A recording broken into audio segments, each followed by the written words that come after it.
The reveal for Black Ops 7 has been, regardless to say, a little tumultuous. However, there's been a lot of information to come out about this game that I think a lot of people haven't seen, whether it's hidden details within the reveal trailer or whether it's hidden details within the direct.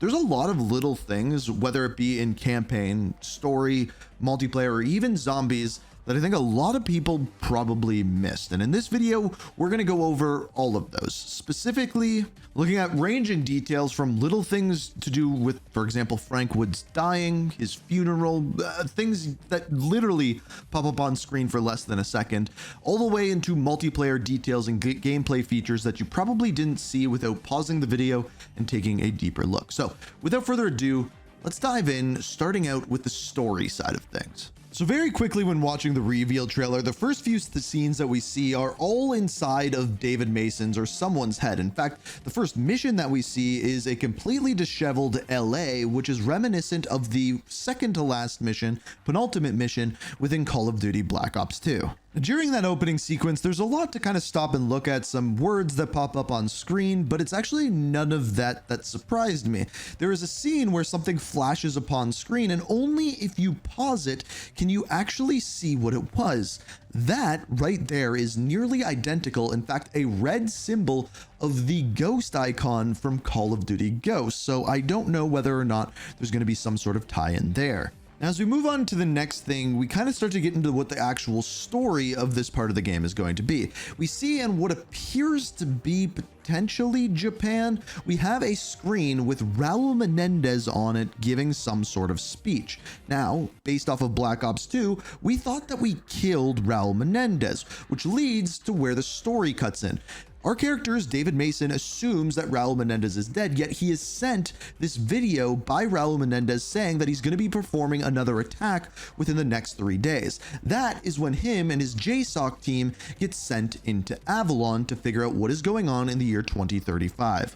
Now, as we know, the guild is kind of like the main group of people who are on Avalon who control all of the robots. However, there's another group that can be seen on all of the multiplayer maps, and it goes by the name of Blackheart Minerals. This logo can be seen on almost every single map that we see within multiplayer, so we don't know how that one will fit in yet. But seemingly they are working with the guild as well as potentially working on Cradle, or the gas that is used to induce these fear-based hallucinations in the characters throughout the game. Now, the next scene that we have is actually at a graveyard, and specifically it is David Mason talking to Troy Marshall, one of the main characters from Black Ops 6. Now, this graveyard that we are seeing here is incredibly reminiscent to the graveyard that David Mason's father, Alex Mason, is buried in. However, later on in the trailer, we see what appears to be Frank Woods mixed in with these like really trippy sequences like you're in some sort of simulation.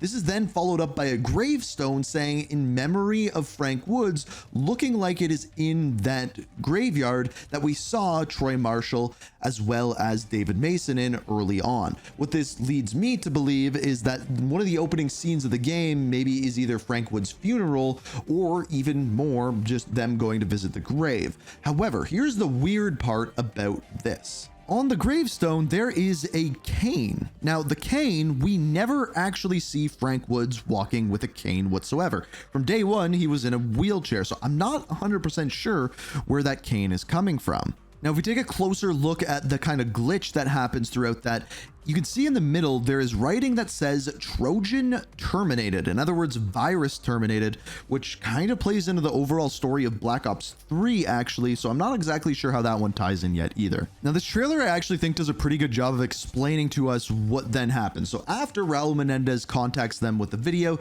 they go into Avalon. Avalon is what you are seeing here. Now, they infiltrate the guild to figure out what is going on and how Raul Menendez is connected with them.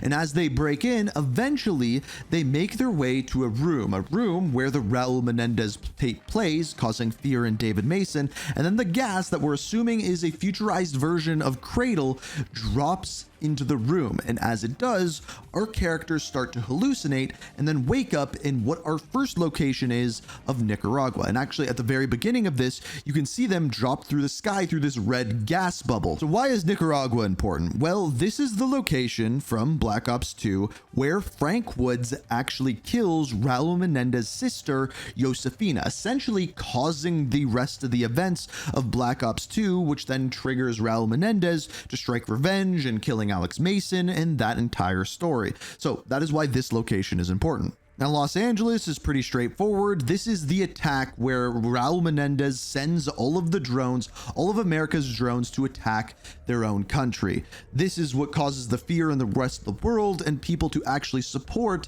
Cortes Dia as an actual movement. Now, moving on to Angola, this is actually where Raul Menendez captured Frank Woods, held him in a shipping container on a boat, and within Black Ops 2, that is where Alex Mason rejoins the CIA in order to rescue Frank Woods from said shipping container. So that is why we are seeing Angola in this trailer. In fact, that boat at the very beginning is the exact boat where Alex Mason finds Frank Woods within that shipping container right in the middle of the boat. We'll come back to Alex Mason and Frank Woods in a minute, by the way. So Tokyo, the next location, not 100% sure how this one ties in, but it looks futuristic. But the next shot we see just outside of Tokyo is a boat, and this boat is 100% the exact same layout as Hijacked, which is rumored to be one of the returning maps from Black Ops 2 within Black Ops 7. Then we have Alaska. This is personally the multiplayer map and maybe even the mission that I'm most excited for, as this map is actually based off of the house that David Mason grew up in Alaska, which is like the very first scene that you see within Black Ops 2 is Jason Hudson going to retrieve Alex Mason in order to save Frank Woods in Alaska at their home. So then we have Avalon, which seems to be kind of like the hub where it all takes place, where the brainwashing goes down. This is supposedly going to be where all of the open world missions are, and even the Endgame, which we will talk about in a minute. Now, once you get to Avalon, this is kind of where the brainwashing and whatever gas they are using here is where our characters actually end up getting brainwashed, seemingly over and over again. Now, the next thing that they show in the trailer is once again Nicaragua. However, there's a very, very, very brief scene that I wanted to point out. So in Nicaragua, there seems to be someone who looks like Raul Menendez holding a machete, but then it cuts to a scene of a child running away down a dark hallway, as if this is David Mason as a child, which might explain to us more as to how David Mason got captured by Raul Menendez within Black Ops 2. Potentially. I don't know.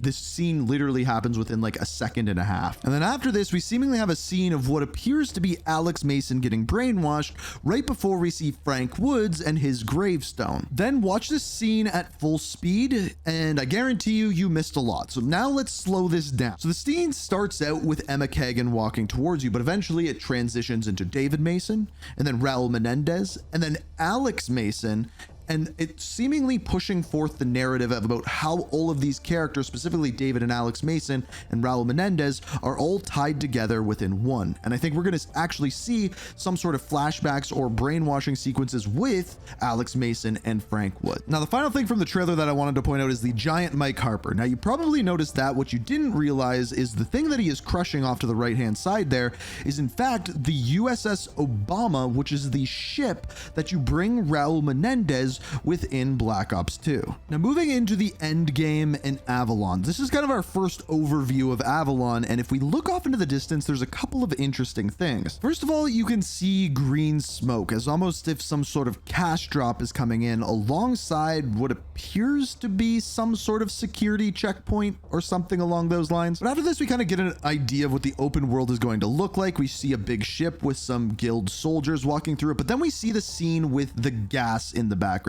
And I'm willing to bet that they use this gas as a way of limiting the areas that you can actually go in this open world in the Endgame. If you don't know what the Endgame actually is after you complete the campaign, 32 players get put on Avalon as a map, going through the various areas, trying to survive and potentially extract at the end of the round. It is probably the most confusing thing we've heard of in regards to the campaign whatsoever, because we see zombies, we see guild soldiers, and we just don't know how it's all going to work as a game mode as a whole. But if you die, you lose all of your equipment in game. But over and over again, we see this like red gas surrounding the overall area. Now, as far as things you may have missed within this, this piece of equipment here is seemingly like a trophy system that you put down that shoots out swarm drones at the enemies. Not sure whether that will be in multiplayer or not, but it's definitely in the end game here. Earlier on in the trailer, we saw some sort of what appears to be a specialist ability used where it actually scans the area for enemy soldiers, and with specialist abilities making a return within multiplayer, I'm wondering if this is going to be one of the ones that's in multiplayer. Now, as we watch some of the gameplay of the end game, right here you kill one of the guild AI soldiers, and as you do, a little blue orb pops out of said soldier and lands floating on the ground. Now, we don't know what this is as of right now. They appear to drop their weapons and things like that, but the floating currency or whatever this is, we have no idea as of late. This boost jump that you see within this section here is actually not a part of the multiplayer. It's some sort of power up that you can get apparently in the campaign, as well as I'm assuming in the end game. Again, you can see that red gas around the map still. All right, moving into multiplayer. So kind of a crossover between campaign and multiplayer. You can see this kind of tactical grenade get thrown in here, and when it goes off, gas seemingly hits our operator. But if you pay attention to what happens to the characters, when it goes off, your teammates actually turn into enemy operators, or at least different looking operators. And I don't know how that's going to work with various operator skins that'll eventually come to the game, like Beavis and Butthead. But yeah, we can call this the character skin grenade. Now, looking at the first clip of actual gameplay that we have, if you look at the HUD down in the bottom right-hand corner, he's using the Peacekeeper. The field upgrade off to the right appears to be an ACS, which you can use to put on an objective. I believe it was in Modern Warfare 3, would capture said objective. Also, 3 tactical grenades, which is assumably a perk. Also, interestingly enough, it appears as though the weapons are actually labeled 1 and 2. He's using the primary, in other words, the 1 weapon right now. The other thing that you can see here on the left-hand side of the HUD is a bar that says 100%. Now, I'm assuming that this is health, but I have no proof of that. I haven't seen anyone get damaged. I'm just guessing based off of what that is health. Now, this is one of the clips that I am personally most interested in. It looks like he's using a field upgrade here, like a trophy system once again, but this one is a pistol with a laser sight that fires over and over again, almost like a mini turret. It's very odd, and I don't know how that's going to fit into everything. Here's an example of the dog, the DAWG, which was one of the kill streaks, going into sentry mode. So basically it guards and protects an area. The interesting thing is it actually pops a trophy system out of its back, which will protect it from any sort of explosives. It seems as though they're trying to make the score streaks pretty strong in this game, and I honestly kind of hope they are. Now, this you would think is a dart drone. You'd think it's a score streak or a field upgrade even, but in fact, this is a lethal piece of equipment. You can set it to automatic or you can control it yourself. And you can also have more than one of them per life. This will absolutely be game breaking when it comes to something like search and destroy. I don't know how this can even be balanced. Maybe it'll be changed to a field upgrade or something like that. But yeah, this is a pretty powerful piece of equipment. Speaking of which, I actually answered my question from before, because that drone pod that we saw in the Endgame footage, that field upgrade is for that. It's not a score streak, it's a field upgrade. Now, after this, we have the new game mode. Now, this is from the new 20v20 game mode, which goes by the name of Skirmish. It's different than normal 6v6. There's vehicles, and what you are seeing here for the first time is active camo, which is going to be a field upgrade. So this is the character turning it on, and then when they do, the active camo turns on and they go invisible. They don't shoot the first person, they shoot the second person there, and immediately the active camo is over. The other thing that you can see is when they kill characters, they are dropping armor plates. Same with the character in the sky here, which is wild. So just this mode, I believe 20v20, is actually going to have armor in it similar to Warzone. All right, let's talk about movement a little bit. So in this clip here, what you can see is them throwing an EMP grenade, which by the way, it looks like they use the left hand to throw the grenade. And then they wall bounce off of this pole to the left, getting about a second story level height, and then pull off a snipe. So this is how the wall bounce mechanic is going to actually work. So you don't need to always use it to get over something, and it can be off of a very small surface like the pole that we're seeing there. So it doesn't have to be like this wall that you're seeing here, which by the way, I like this mechanic. I think this will be fun, but I understand that some people just don't like this advanced movement whatsoever. Now, as we know, Omni movement is coming back, but in this clip here, what you can see is when they go into a slide and you go to aim down sights, it throws you into tac stance. Similar to this clip, It appears as though tac stance, like it was in Modern Warfare 3, where you can toggle it on and off mid-game, you do not need an attachment for it, is absolutely back. Now you see this character on the right here, they're seemingly shooting some sort of energy cannon. Well, we actually do see this weapon. Looks like an energy cannon rocket launcher, kind of. Here you can see a new field upgrade that appears to be a decoy hologram, similar to the decoy that we saw in Vanguard that popped up out of the ground.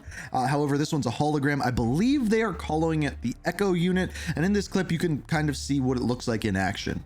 The last thing that we have is actually an over-the-shoulder shot of weapon prestiging. So here you kind of see what the weapon prestiging screen is going to look like, as well as what it appears as though are some sort of unlocks that you have for it, including a camo as well as an attachment, and then potentially a permanent unlock for attachments on the right hand side. That's at least what it looks like here. And I believe each weapon will have 3 prestiges, and in the 3rd prestige, there'll be 250 levels. Now, finally moving into zombies, we got a lot more information about zombies when it came to the Zombies Direct. However, some of the people that actually got to go to Treyarch and talk to some of the developers early got a little bit more information as to what was coming with the map. And that map that is coming is essentially a transit remake.